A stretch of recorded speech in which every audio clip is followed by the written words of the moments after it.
మెదక్ జిల్లా కేంద్రంలోని నర్సింగ్ కళాశాలను మాజీ డిప్యూటీ స్పీకర్ బీఆర్ఎస్ పార్టీ నాయకురాలు పద్మా దేవేందర్ రెడ్డి ఆదివారం పార్టీ శ్రేణులతో కలిసి సందర్శించారు.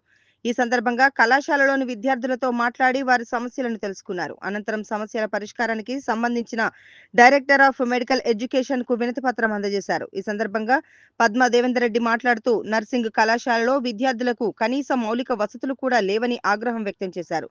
120 మంది విద్యార్థులకు ఒకే టాయిలెట్ ఉండటం దురదృష్టకరమని అన్నారు.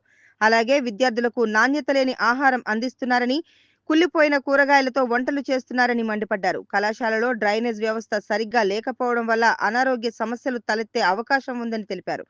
విద్యార్థుల నుంచి అదనపు మెస్ ఛార్జీలు వసూలు చేస్తున్నారని ఆరోపణలు వచ్చిన నేపథ్యంలో సంబంధిత అధికారులను వెంటనే సస్పెండ్ చేయాలని డిమాండ్ చేశారు. విద్యార్థులను బెదిరించడం, భయభ్రాంతులకు గురి చేయడం మానుకోవాలని హెచ్చరించారు.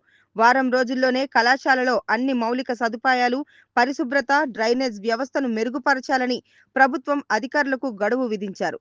లేదంటే బీఆర్ఎస్ పార్టీ ఆధ్వర్యంలో భారీ ఆందోళనలు చేపడతామని స్పష్టం చేశారు. గతంలో తమ ప్రభుత్వ హయాంలో మెడికల్, నర్సింగ్ కళాశాలలు, గురుకుల పాఠశాలలు ఏర్పాటు చేశామని గుర్తు చేస్తూ ప్రస్తుతం ప్రభుత్వం వాటిలో సరైన సదుపాయాలు కల్పించడం లేదని విమర్శించారు.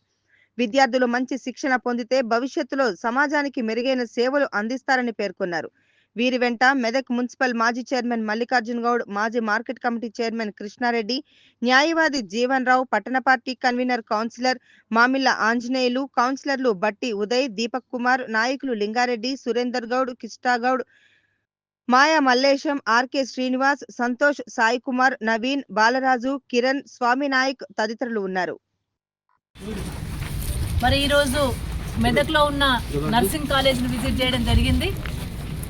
మరి గత వారం రోజులుగా వాళ్ళకు అనేక ఇబ్బందికరమైన పరిస్థితులు వస్తాయని చెప్పేసి మా దృష్టికి రావడం జరిగింది. స్టూడెంట్స్ కూడా మా దృష్టికి తీసుకురావడం జరిగింది. ముఖ్యంగా గత ప్రభుత్వ హయాంలో కేసీఆర్ గారు ఉన్నప్పుడే ఇక్కడ medical college and nursing college మంజూరు చేయడం జరిగింది. నర్సింగ్ కాలేజ్ మంజూరై మరి 2 సంవత్సరాలు 1.5 ఇయర్ అయినప్పటికీ కూడా ఇక్కడ కనీస వసతులు కూడా లేని పరిస్థితి కనబడతా ఉంది. ఇక్కడ డ్రైనేజ్ సిస్టమ్ కూడా చాలా అస్తవ్యస్తంగా ఉంది. ఈ 120 మంది స్టూడెంట్స్ ఉంటే కేవలం ఒక సింగిల్ బాత్రూమ్తోనే ఈ కాలేజీ నడిపించే పరిస్థితులు కనబడుతున్నాయి. అంటే ఎంత దుర్భరమైన పరిస్థితిలో ఆ స్టూడెంట్స్ ఉన్నారో మనం అర్థం చేసుకోవచ్చు. కుళ్ళిపోయిన కూరగాయలు తీసుకొచ్చి వంట చేసి వాళ్ళకు ఆ భోజనం పెట్టడం వల్ల చాలామంది పిల్లలు అనారోగ్యంతో బాధపడే పరిస్థితి వస్తూ ఉంది. అదనంగా మెస్ ఛార్జెస్ కూడా వసూలు చేస్తూ ఉన్నారు. అదేవిధంగా వాళ్ళకు ఎటువంటి సౌకర్యాలు కల్పించకుండా కాస్మెటిక్స్ ఛార్జెస్ కూడా వేస్తూ ఉన్నారు.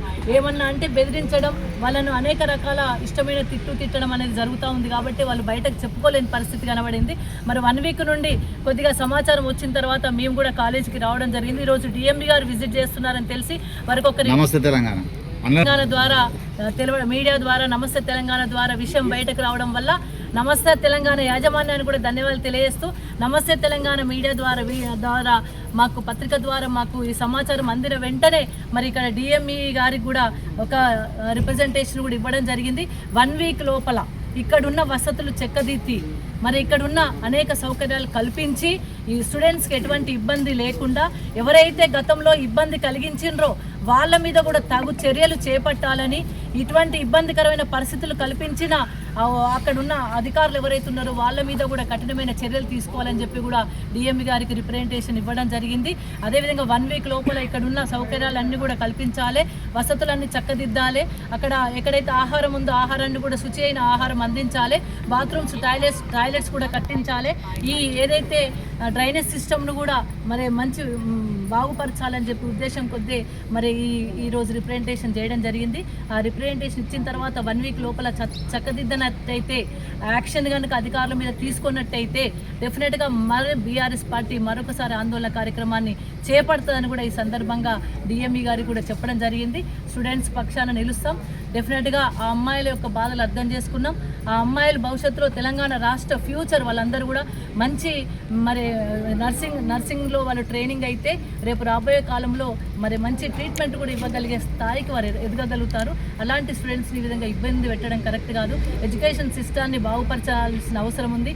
కేసీఆర్ హయాంలో అనేక గురుకుల పాఠశాలలు కట్టి ఇలాంటి కాలేజీలు ఇస్తే ఈ హయాంలో మాత్రం పురుగుల అన్నం పెట్టడం, పురుగులు కలిపిన అన్నం రావడం, చాలా మంది గురుకుల పాఠశాలలో ధర్నాలు చేస్తూ ఉన్నారు. వాళ్ళకి ఎటువంటి సౌకర్యాలు కల్పించలేని పరిస్థితిలో ఈ ప్రభుత్వం ఉంది కాబట్టి మరి ప్రభుత్వాన్ని కూడా డిమాండ్ చేస్తూ ఉన్నాం. ఈ నర్సింగ్ కాలేజీలో, మెదక్ సంబంధించిన నర్సింగ్ కాలేజీలో వసతులన్నీ 1 వీక్ లోపల కల్పించాలని, లేనిచో బీఆర్ఎస్ పార్టీ ఆందోళన కార్యక్రమం స్టూడెంట్స్ పక్షాన్ని నిలిపి చేపడతానని కూడా హెచ్చరికలు జారీ చేస్తా ఉన్నాం. జై తెలంగాణ, జై కేసీఆర్.